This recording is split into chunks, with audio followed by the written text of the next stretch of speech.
Wa hina makada siyaqu ya'rudu fid darsi sabiqi, dan ketika alur Al-Quran memaparkan pada pelajaran yang telah lalu, dustur sadaqati, dasar-dasar sedekah, aturan-aturan sedekah.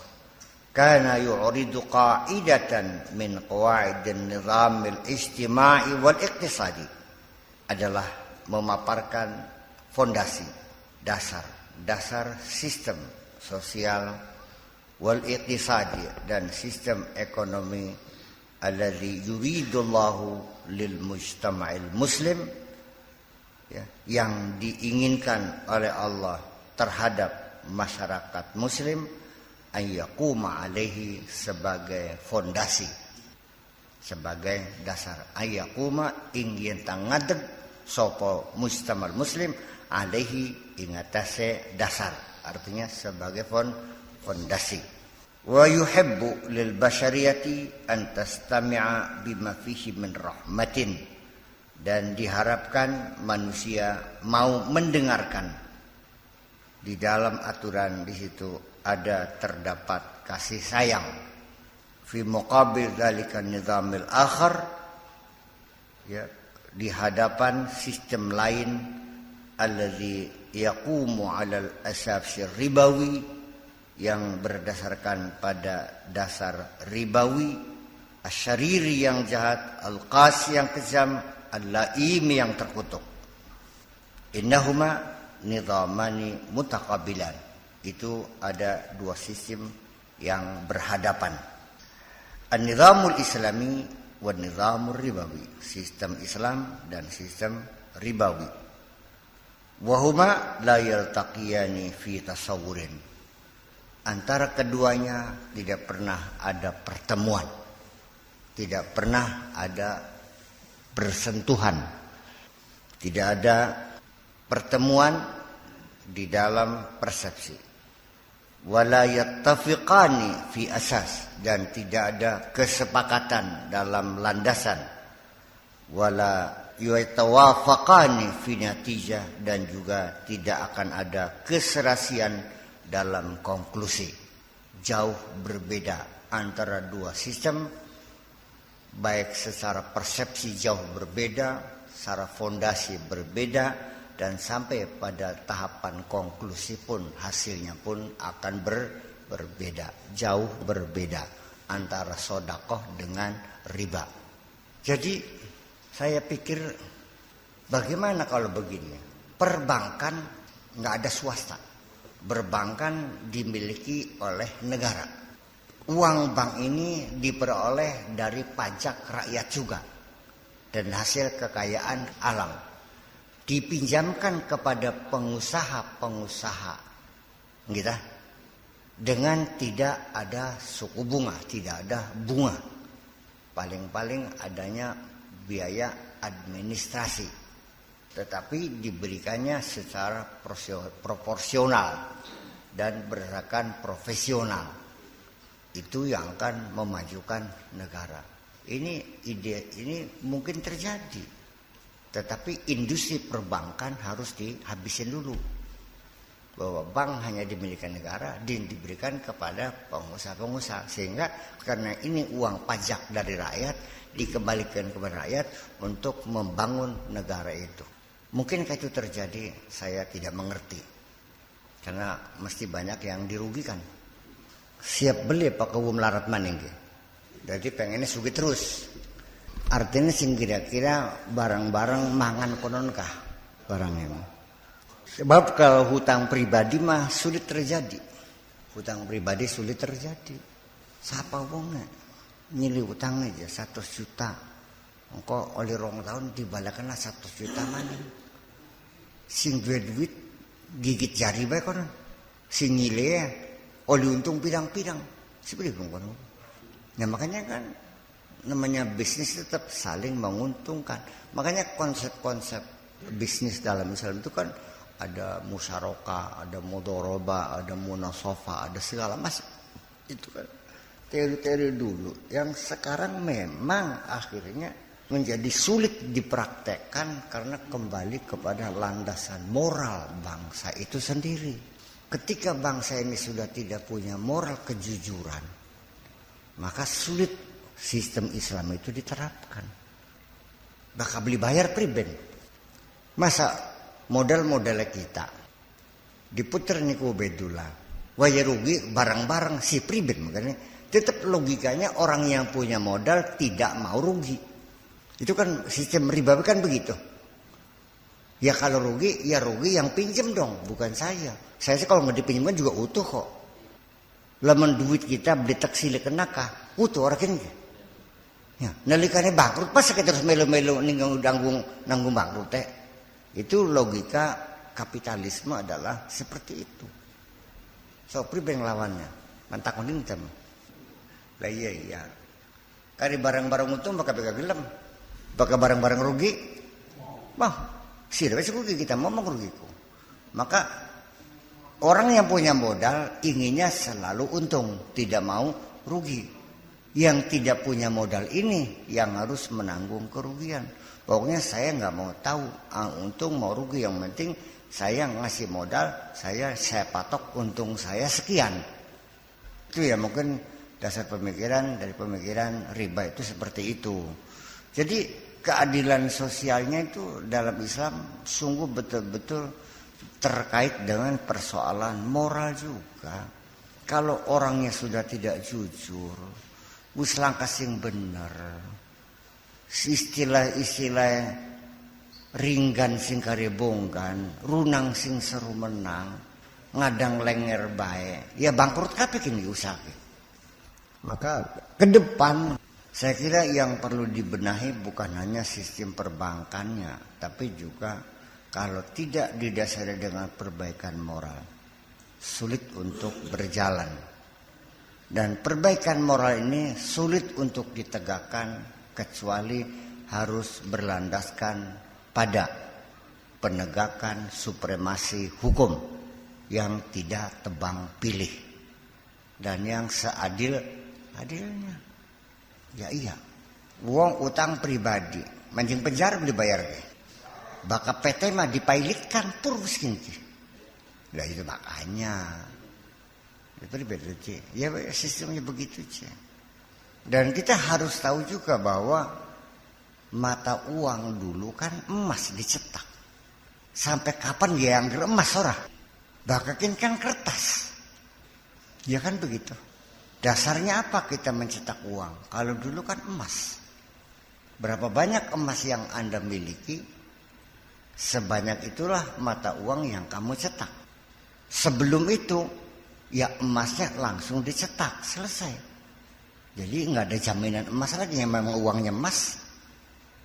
Kenapa pakai kertas? Ya karena dalam artian untuk meringankan beban atas perpindahan mata uang yang sangat memberatkan itu.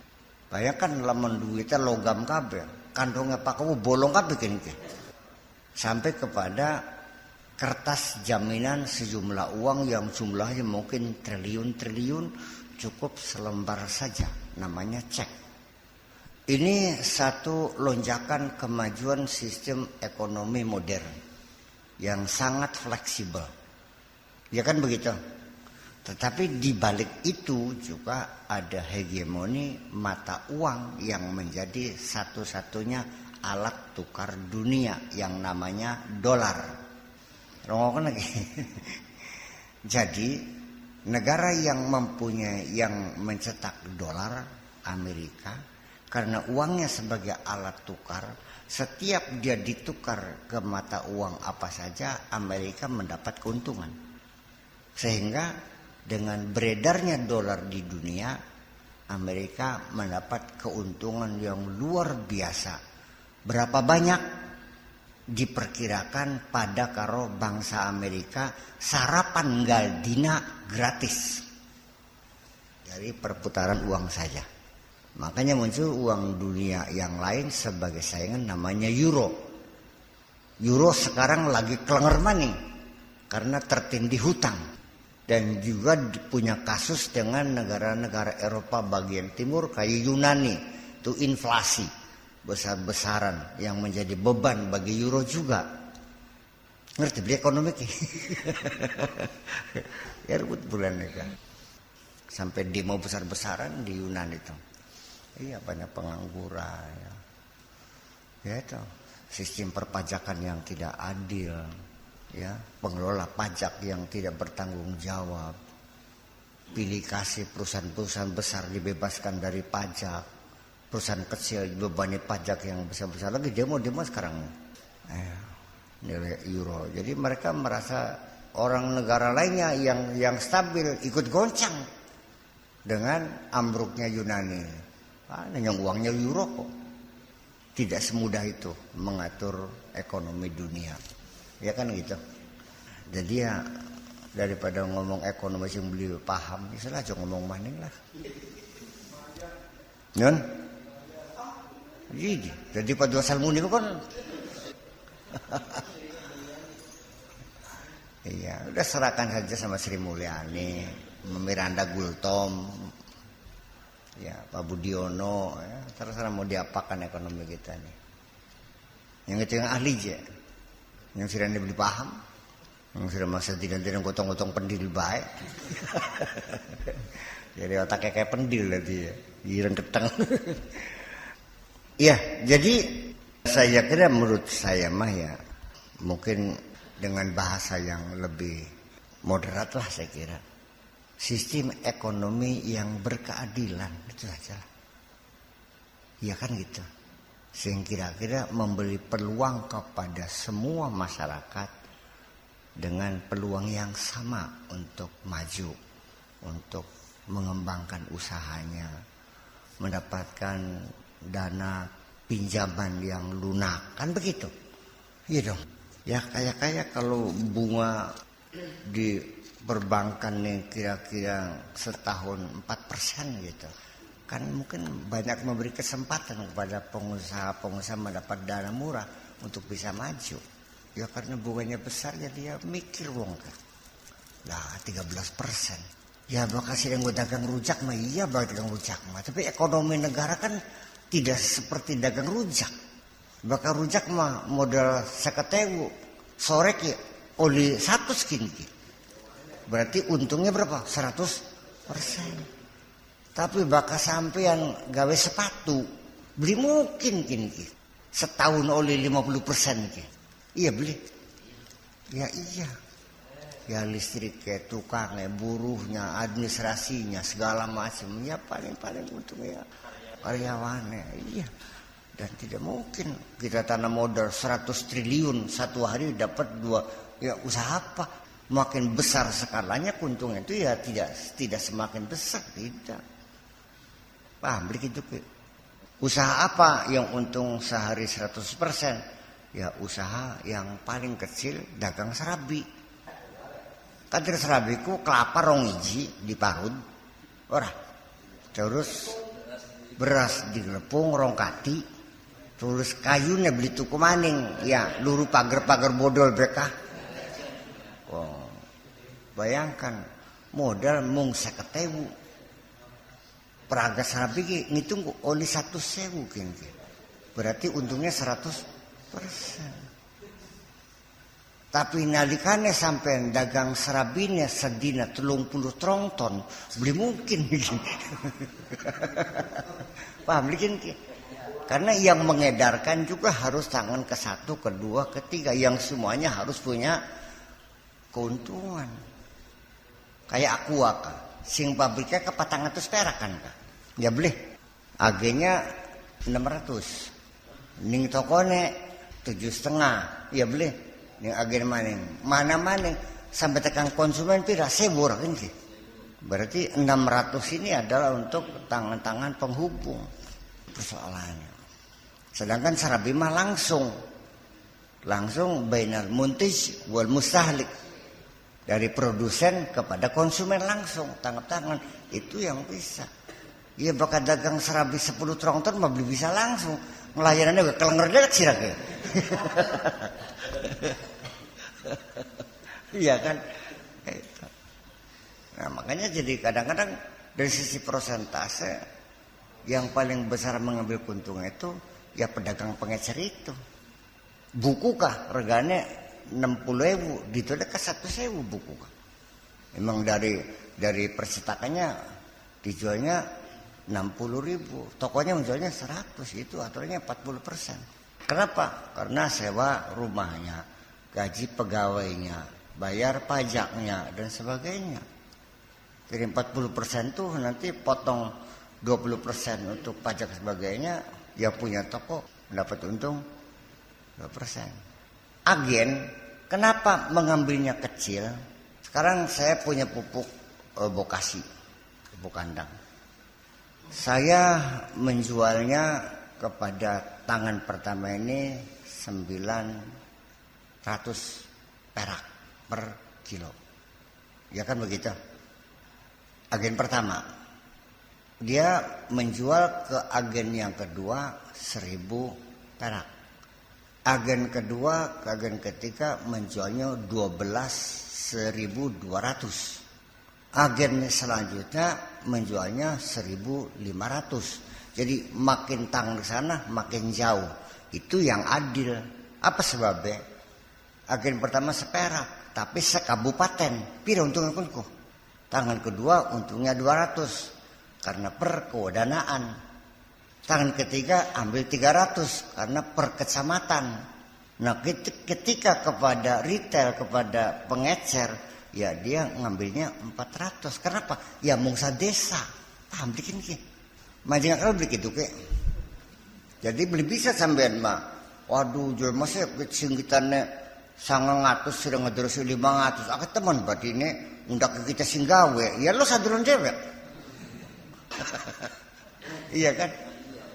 Nah, makanya bagaimanapun ketika ekonomi kita memang dipegang oleh orang-orang Tionghoa, orang-orang Cina, memang mereka menguasai perdagangan, jalur distributor, kita pemasaran itu sangat tergantung kepada mereka. Sulit kalau tidak menggandeng mereka. Ini realita. Jangan dendam dong. Sidak kenapa bodoh? Kenapa bejek? Iya beli. Toko-toko sunggal kotak yang di pinggir jalan di tokonya siapa? Ya wes, ya bunga sih dan bakat toko maning gurih baik. Anu je murah, ya iya murah. Bakat umani gurih mah, gue turu bekan kalau bisa gue dagang. Iya. Ning gurih 100 orang, ning pinggir jalan 1.000 waninte. Pinggir jalan sebenarnya mah. Pira begitu pun. Bahkan lebarnya 4 meter ga. Perdiping muncul, ora pelung tingkat, enak bikin ke. Iya kan? Cukup toko 4x4 ku. 4 meter ku. Mana ini 12 meter, dawar. Ya. Njure tempat tinggal. Terus segi keamanan tutup karo pintu besi. Tangga kiri kanan tembok kabeh. Maling gak angel kan kah?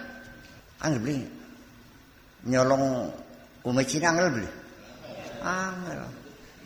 Gus tembok kabeh, umay ning dhuwur, lawangnya besi, anak kiri kepisan gini. Waduh, skater beli.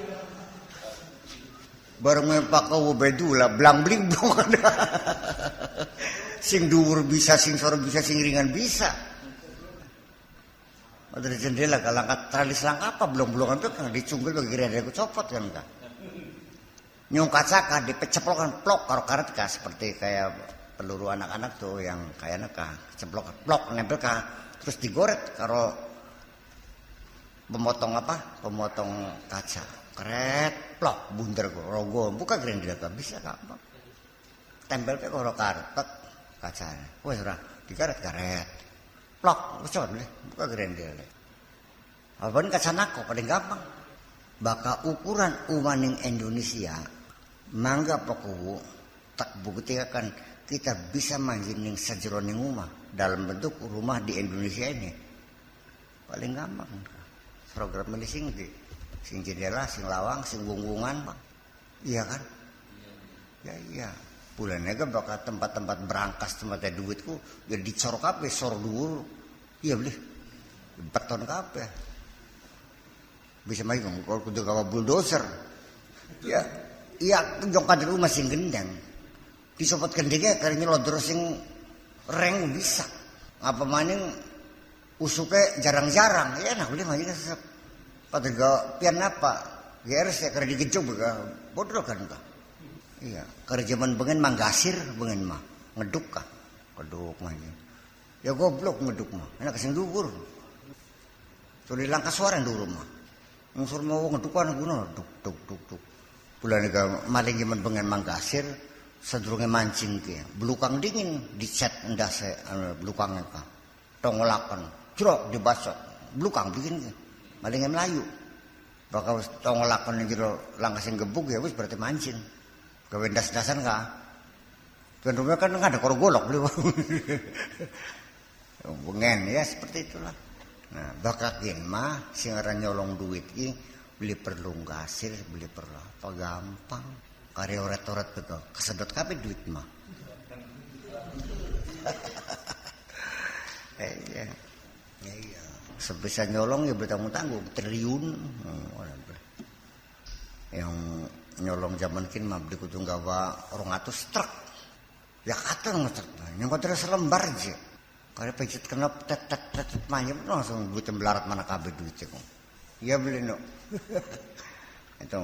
Jadi ya memang dari sistem uangnya, sistem konvensional perbankan peminjaman dengan penetapan bunga dan sebagainya. Ini saya sangat mengerti demikian tuh. Memang kita masih harus mencari formula yang lebih adil lah untuk seluruh masyarakat, diberi peluang yang sama gitu. Semua orang juga ingin makan.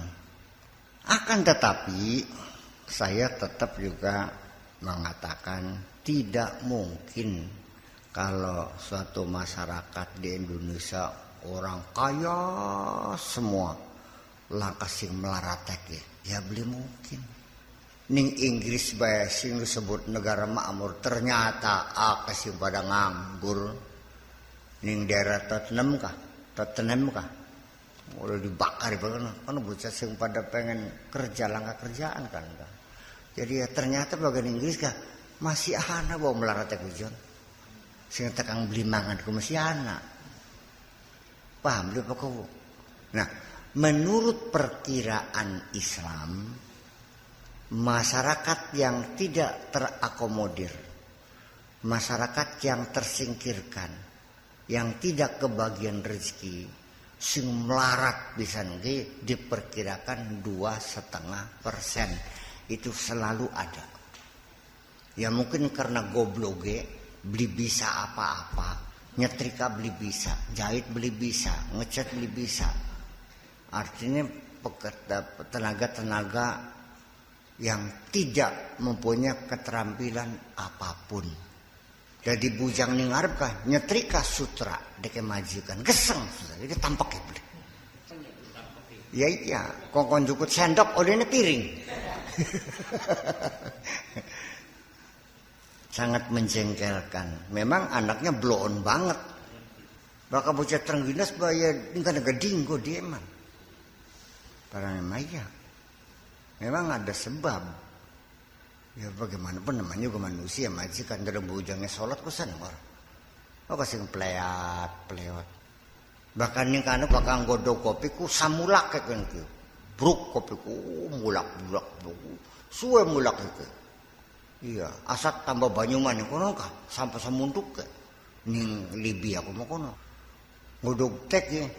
Sabungkus kan kesegelas ya. 10 bungkus teh upet kah? 10 ke. Terus ning cak kodok ana 2 jam. Sampai pahit leder. Itu namanya teh istimewa.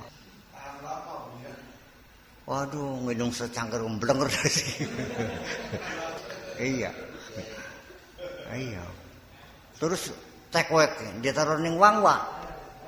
Baru ngobrol tuh kok cuur man, siripit man, kok tambah banyu man. Jadi memang kitanya juga pembantu kita belum menguasai masakan di sana. Bisanya mung jangan asem, ini kan langkah jangan asem.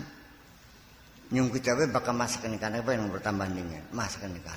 Garepan gawe bongko, keder beli. Godong-godang ini diulang ke gedang aja. Ya terpaksa nganggo plastik. Ya terus plastik dibundel digodok. Terus plastiknya dikecus ini kalau cus. Iya, udah dibongkok. Ya, bu rasanya langkah rasa godong aja ya segam kon itu. Harap nyate, langkah pring kan mesti jen. Iya. Yang ngoko kawat diketok kawat. Lah iya. Garap gawe opor, ayo. Langka kelapa nih kan nama. Yang nganggo susu. Iya kan? Bumbu-bumbu juga nggak ada sama. Orang Eropa tuh masakan tuh simple banget kok. Diceplok, ndoga, terus wur, garam, terus wur, merica hitam. Wes langka sabrang bawang langka. Jadi makanannya simpel. Dagingnya dibakar, pewuyah, merica wes. Bukannya ada ketumbar. Ana sahang, ana jahe, ana laos. Waduh, semuanya segala macam. Masya Allah, seorang bumbu. Iya, jadi berat makanan itu. Iya, jadi ya akhirnya ya sudah keahlian tidak ada, budayanya berbeda, masakannya berbeda. Sampai udaranya pun dinginnya bukan main, menggigil-gigil. Pada nangis TKW mana? Bakal gebek-gebek. Kan Syria, Lebanon mana? Syria dingin kah? Es bakal Syria mas salju. Wis. Kenapa sih?